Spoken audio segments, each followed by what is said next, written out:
Tiga. Bismillahirrahmanirrahim. Assalamualaikum warahmatullahi wabarakatuh. Waalaikumsalam warahmatullahi wabarakatuh. Ya, bagaimana kabarnya hari ini? Alhamdulillah, luar biasa, Allahu Akbar. Sebelum kita mulai pelajaran, kita berdoa dulu ya Nana ya. Dan berdoa akan dipimpin oleh ketua kelas kita. Baik, kita dipimpin dulu. Berdoa dimulai.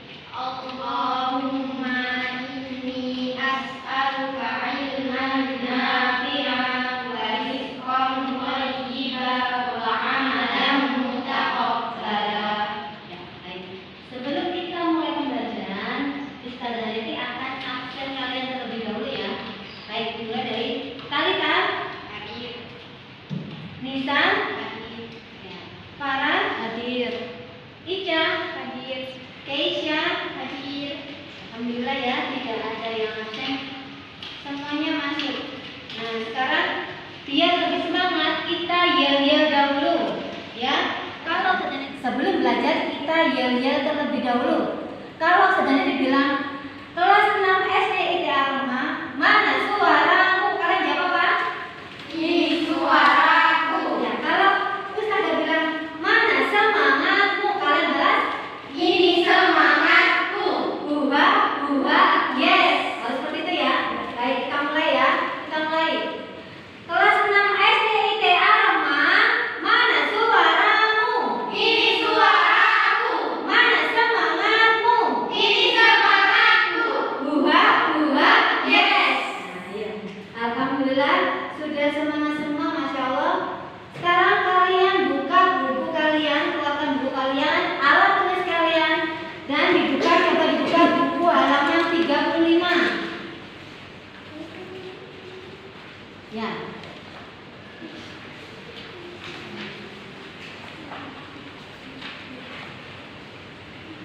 Sebelum Ustazah menjelaskan materi kita hari ini, Ustazah akan memberitahukan tujuan pembelajaran kita kali ini. Yang pertama, supaya kalian dapat mengklasifikasikan beberapa hewan berdasarkan 3 cara perkembangbiakan dengan benar. Dan yang kedua, kalian dapat menemukan 3 ciri-ciri hewan berdasarkan cara perkembangbiakannya dengan benar. Lalu yang terakhir, menyajikan data tentang ciri-ciri hewan berdasarkan cara perkembangbiakannya. Ya. Minggu lalu kalian sudah belajar tentang perkembangbiakan tumbuhan. Nah, kalau kalian masih ingat minggu kemarin perkembangbiakan tumbuhan itu dibagi menjadi berapa? Siapa yang masih ingat? Perkembangbiakan dia, Talita? Ada 2. Ya, bisa disebutkan? Generatif dan vegetatif. Generatif dan vegetatif.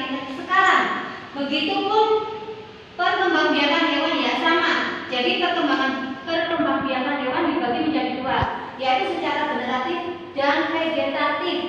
Nah, sekarang Ustazah Dani tanya, minggu kemarin kalian belajar tentang perkembangbiakan hewan.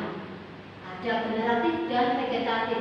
Kalau generatif itu apa pengertiannya? Coba siapa yang bisa jawab?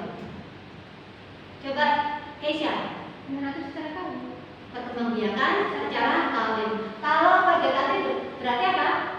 Perkembangbiakan secara tak kawin.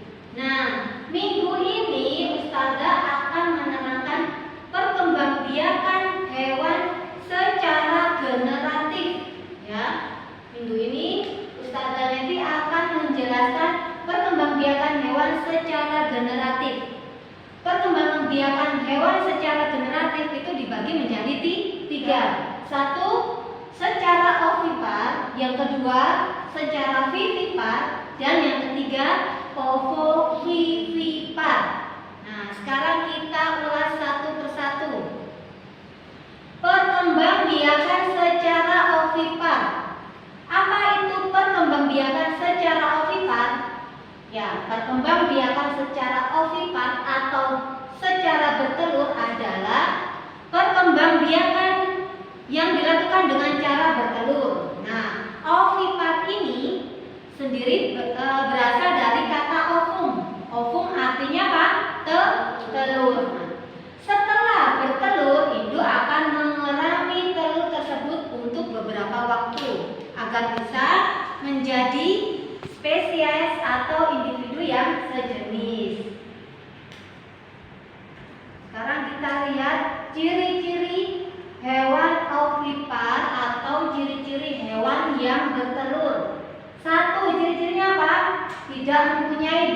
telinga.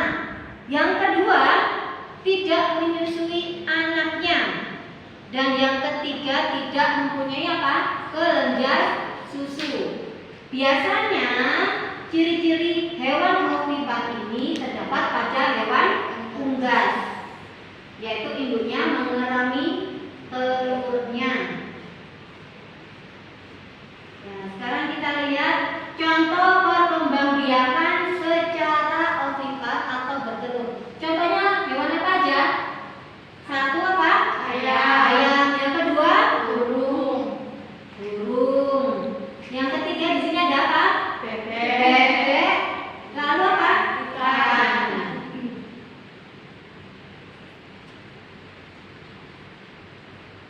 Ya.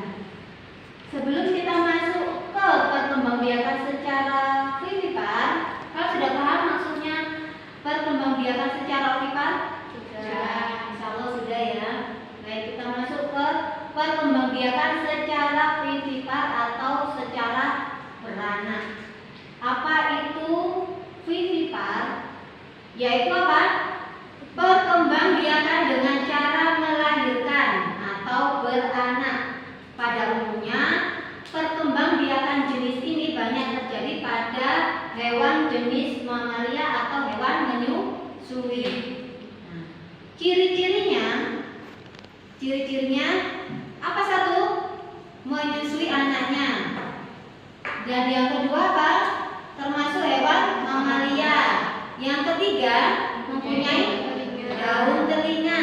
Yang keempat, tubuhnya ditutupi oleh bulu atau rambut. Yang keempat, induk mengandung keturunannya untuk beberapa waktu. Selanjutnya apa ciri selanjutnya? Mempunyai kelenjar susu. Nah, perlu kalian ketahui ya, manusia itu juga berkembangbiak secara apa? Vivipar. Nah, kalau melihat jenis-jenis hewan vivipar, siapa yang bisa menyebutkan contoh dari hewan vivipar? Sapi. Coba apa Farah? Ya, sapi. Yang lain siapa? Ya guys ya. Kucing. Talita? Kambing. Yang lain? Nah, sekarang kita lihat apa benar tadi ciri-ciri yang disebutkan dan contoh yang disebutkan teman kalian. Nah, di sini ada apa? Contoh hewan yang berkembangbiak secara vivipar ada sapi, kemudian ada kucing, lalu apa? Ada kambing, kuda, harimau dan lain sebagainya. Insya Allah sampai sini paham ya?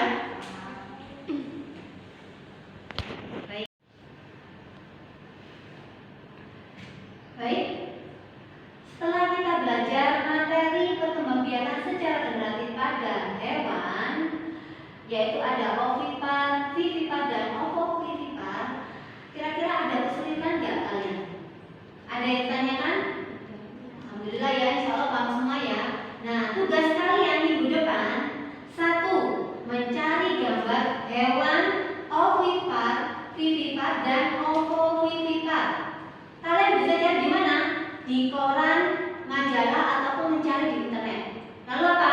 Kalian gunting dan kalian tempel di buku ya. Kemudian tugas ini dikumpulkan minggu depan ya. Insya Allah paham ya.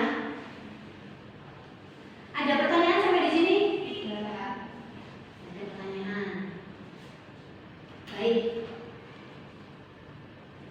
Sampai di sini dulu ya anak-anakku perjumpaan kita. Insya Allah untuk materi pembelajaran ini kita bertemu minggu depan. Ya, kita tutup pembelajaran kita kali ini dengan doa kafaratul majlis. Subhanakallahumma wa bihamdika asyhadu an la ilaha illa anta astaghfiruka wa atubu ilaik. Syukran wa jazakumullahu khairan anakku.